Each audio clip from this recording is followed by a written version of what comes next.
What if you got so good at trying to be nice and appropriate and likable that you succeeded in suppressing your real self, and all the friends that you'd ever known had only gotten to know this fake version of you?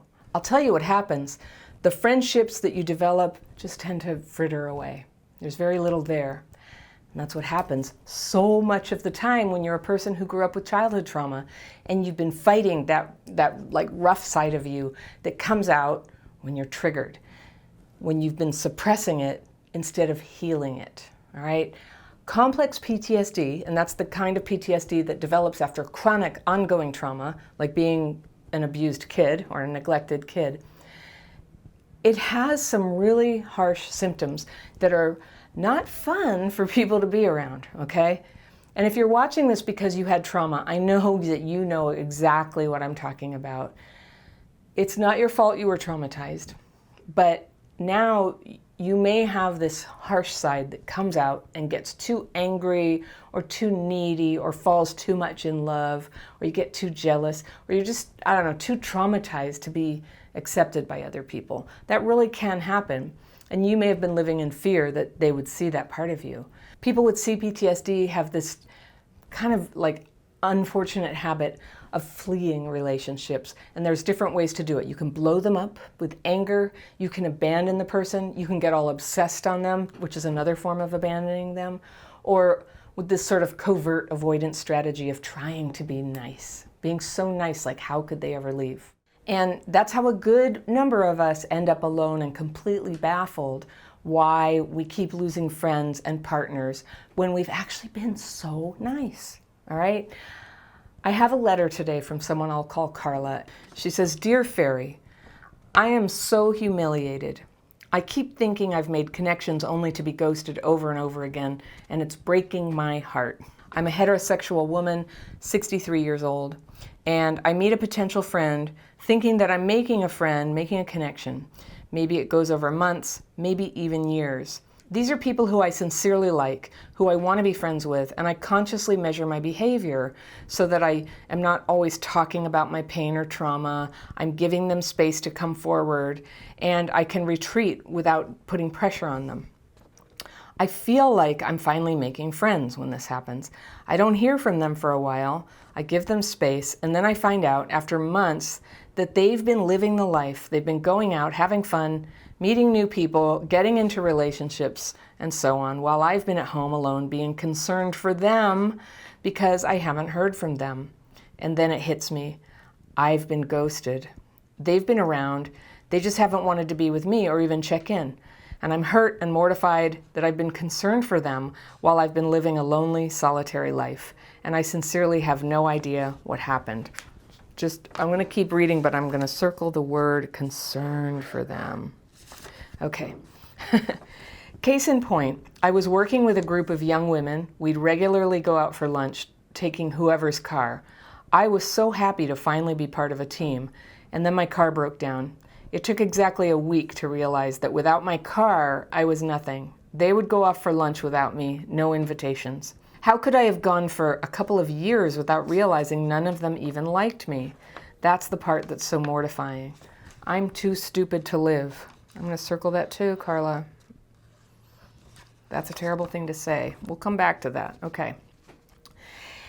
And it's not even about dating men because I so rarely do. And I'd like to be in a relationship, but baby steps, I guess. It's about making friends, having a best friend, one of my most cherished dreams. At 63 and still trying to establish friendships, I'm effing disconsolate.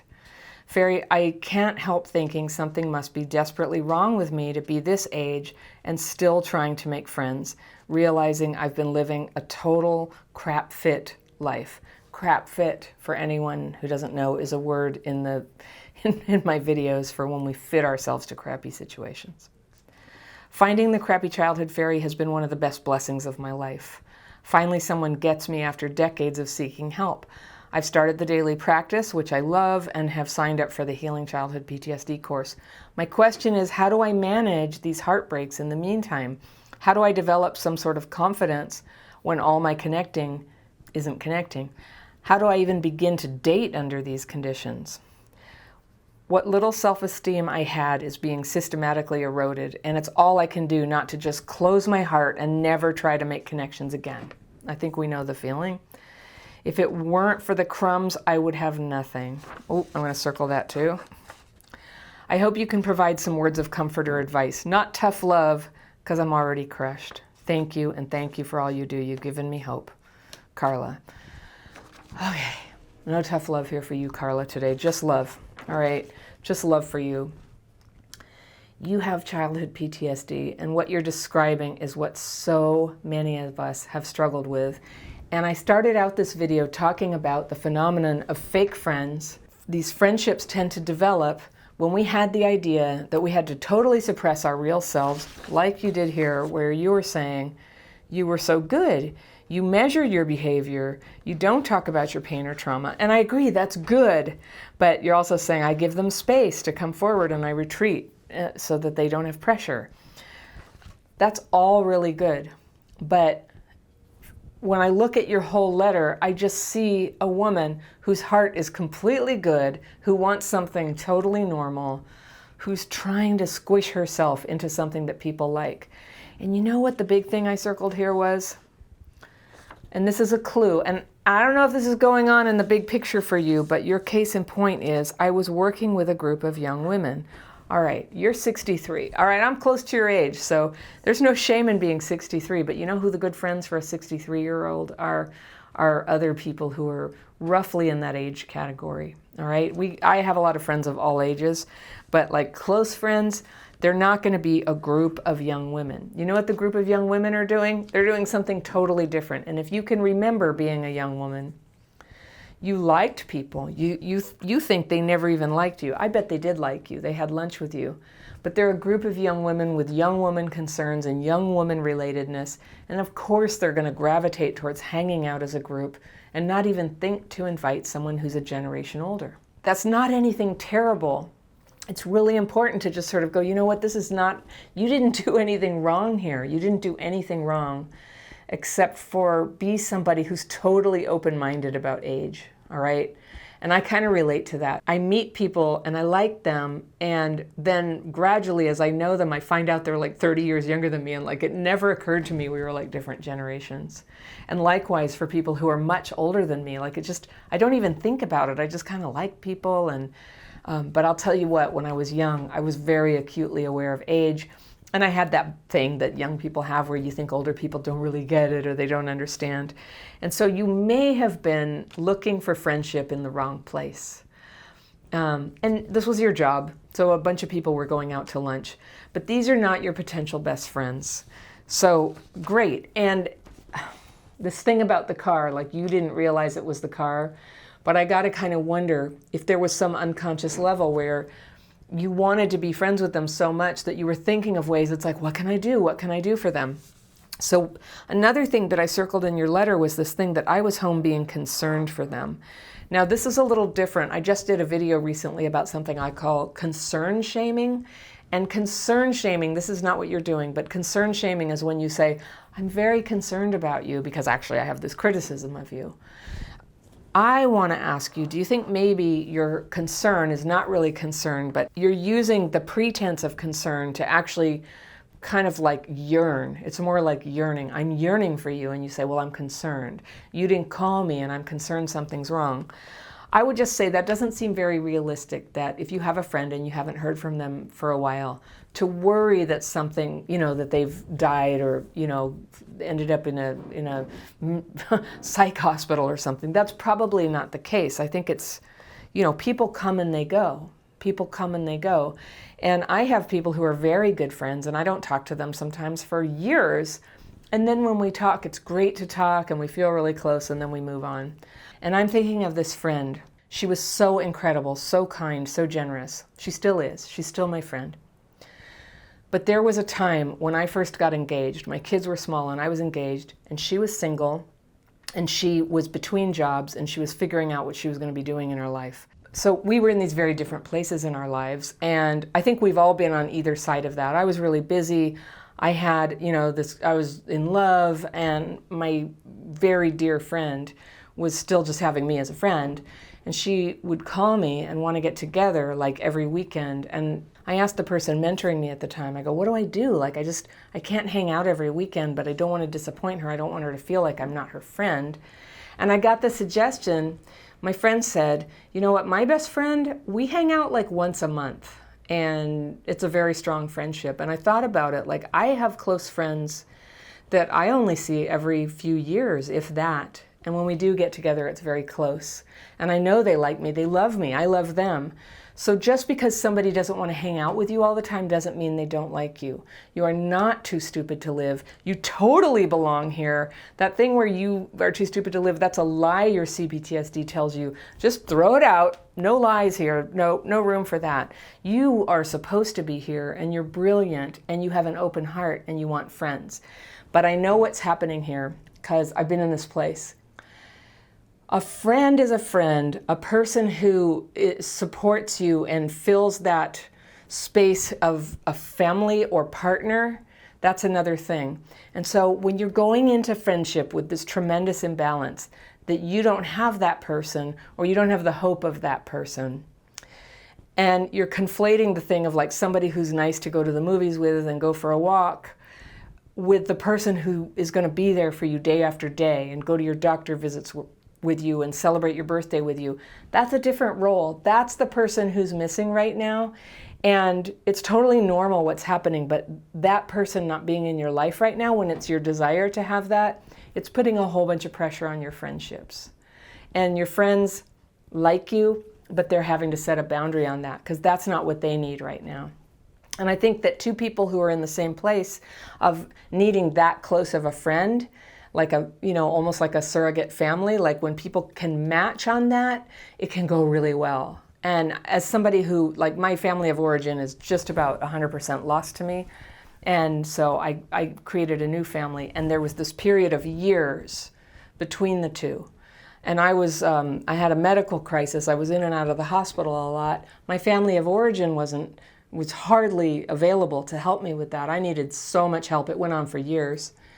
And I didn't have a partner. I didn't have a sibling in my life. I didn't have any of those people who are supposed to help you with that. And I remember I was going to this therapist at the time, and I was just crying like, why is this so hard? Why do I have to suffer so much with all this medical stuff and kids?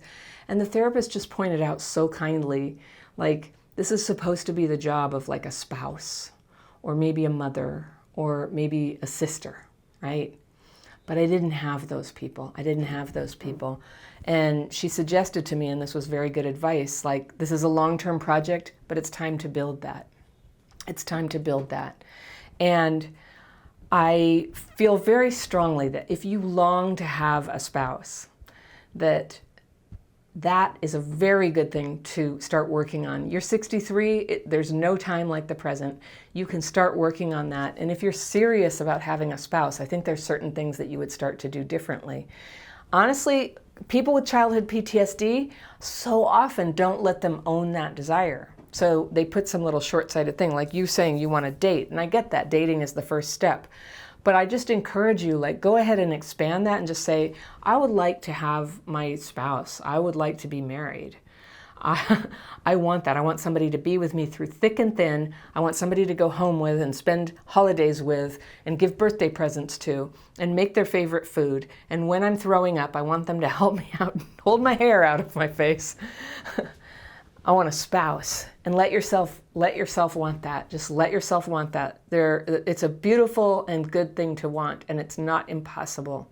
And yes, young people with all their beautiful skin and everything, and with their future of being able to have children, they're in a certain boat with that, okay? So that's great. I'm so glad they're in that boat. But at 63, you have a slightly different type of relationship that's possible for you, and especially if you are this kind and caring person. You have so much to give. So I promised you we're going to talk about fake friends. I believe that what's happening for you is that you're forming fake friendships because you're not fully owning who you are, how you really feel, and what you really want. To heck with being concerned about people who ghost you. Let go of all that concern. You get to be hurt and angry when people ghost you. You don't have to tell them. You can tell them if you want.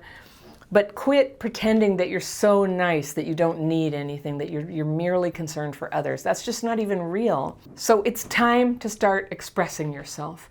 No one can fall in love with this fake version of you. And this isn't something you're necessarily going to pull off in a flash, okay? It takes practice, and it takes a lot of personal power to become your real self. And I'll talk about the personal power in a moment. But here's how to start practicing being yourself. All right, I'm going to give you some suggestions of things you can start doing, several of them a day, at least one a day, okay? I want you to begin saying what you really feel and saying what you really think. I'm not saying go out there and intentionally hurt people's feelings, but have you not maybe suppressed yourself and played along and pretended to be nice when actually you had something to say, a preference, like actually I don't want to go to that restaurant, I want to go to this one, or I actually don't want those responsibilities on the job. I prefer to do this and I would like a raise, please. You say what you really feel and what you really think. This is one of the things that starts to let you become yourself. Stop suppressing the truth, all right? Another thing you can do, because you're going to need brain power, and one of the things that I think is so forgotten that helps increase our intellectual strength is reading challenging books. So I don't know what you like to read or watch on TV. I certainly love to relax and watch junky TV shows, but I also try to read challenging books. And every time I do, I start to have new ideas, new inspirations, new things to talk about. And when I find myself in some social situation with people, I have something really interesting to contribute. And then I have much more capacity to be interested in what other people are saying. And we all know that that's a lot where connection happens. You don't have to make them your best friend, but you just practice building your knowledge and having interesting things to say. So you're not just approaching people like a bee to a flower where you just need your pollen. You know, you're going there like, hey, you know, I was reading this great book. What do you think about this idea? That is something a lot easier for people to engage in, and it doesn't feel needy. All right, here's another suggestion for you. And this is just a wild guess, but I'm going to think because you've been playing nice and because I suspect that you were neglected as a kid and you weren't listened to, that there was a lot of emotional neglect, I would like you to practice at least once in a while, maybe once a week, dressing beautifully with color and style. This is something I have to work on. A lot of my childhood trauma is expressed with like not bothering with nice things for myself. Stop dressing down, dress beautifully, just build yourself up and then walk around being dressed more beautifully than you're used to and just feel that, okay? Feel you being you. And if you don't have a lot of money, you have a job, so that should be sort of easy, but for anybody who doesn't have a lot of money, personally, I love thrift shops. I love thrift shops, and I love getting oddball things to wear, like completely loud necklaces and brightly colored shirts. I really enjoy sometimes just kind of splashing out and dressing for the extravagant side of myself. All right, here's one of the hardest things. I think this might be hard for you, but to be more authentic in yourself, and that's to stop doing things that you don't want to do. What I would encourage you to start doing is get into a group where it's not dependent on friendship. Nobody has to give you permission to be in the group. And I'm thinking maybe a 12-step program like CODA. There's a little bit of what I'm hearing as codependence here in trying to be nice and being concerned about them when they don't show up. That sounds a little bit like codependence. And I used to poo-poo the idea of codependence until I realized, actually until I had like a toxically codependent person in my life. And they hurt me very much, honestly, with their pretend concern and pretend fixing. It's not good to be codependent. It's really good to be yourself. It's really lovable to be yourself. And in a 12-step group, you get to show up, you get to talk, you get to know people. And it's not always this big social pressure thing, like everybody just comes and then everybody goes home. All right, very nice, very easy. Lots of practice connecting with people and paying attention and just learning, like, what do other people go through? What is hard for them? What are they good at? if you're honest there, and if you actually like participate and get a sponsor and work the steps there, really good things begin to happen. That's my experience. All right, and I promised I'd talk about the part about personal power.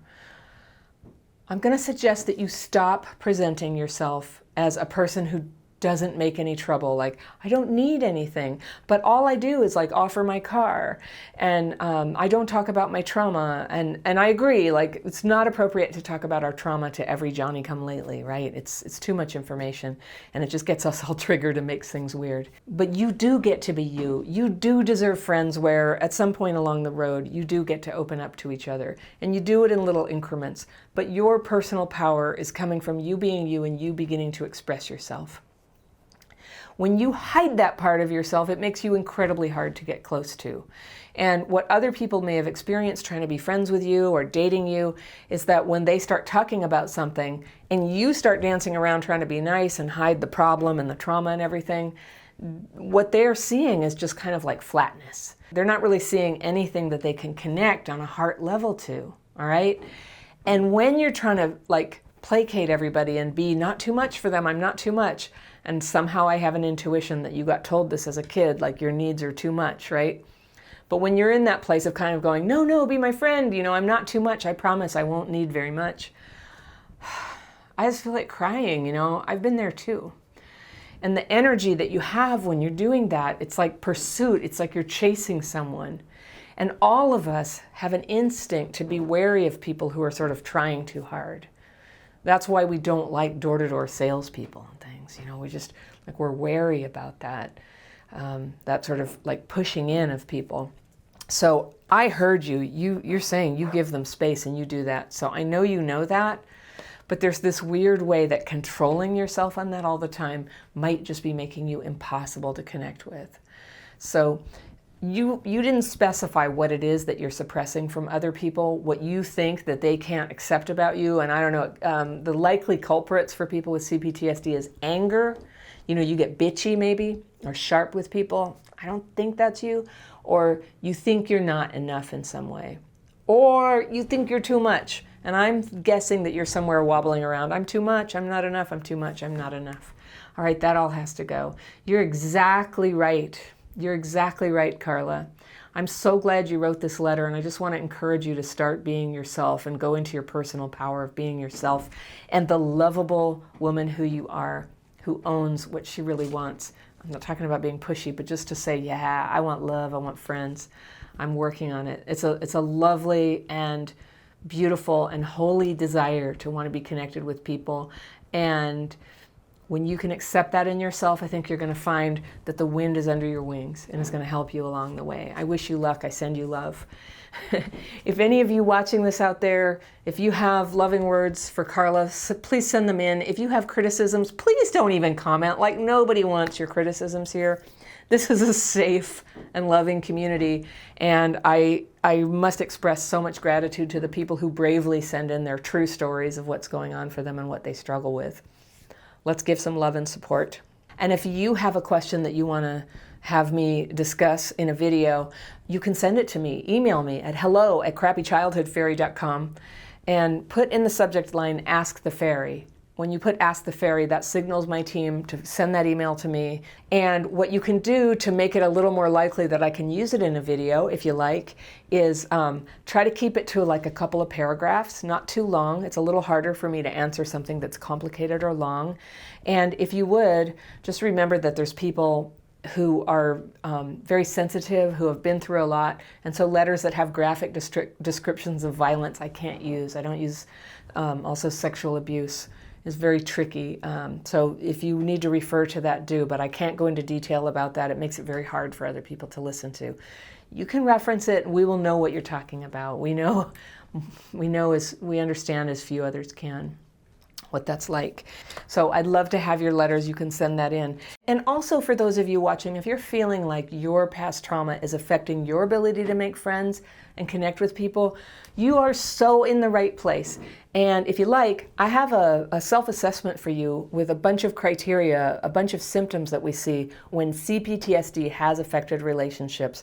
It's called the Connection Quiz, and I will put a link to it right down there in the very top of the description section. so that you can find it easily. You can sign up for that and I'll send it to you. If you like this topic about how to have friendships, how to be a friend, how to find friends, I've picked out a video for you. It's right here. I hope it helps, and I will see you very, very soon.